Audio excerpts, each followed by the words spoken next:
trouble and destruction. The Belgazi team send water to save people. To the Belgazi team for drinking water in our area.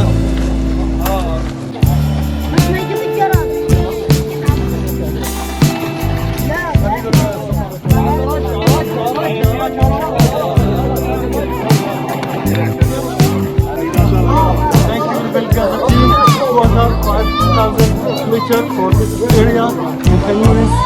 Thank you very much team for the donations and for the support for Gaza and needed people in Gaza. Thank you for this water and thank you for supporting people.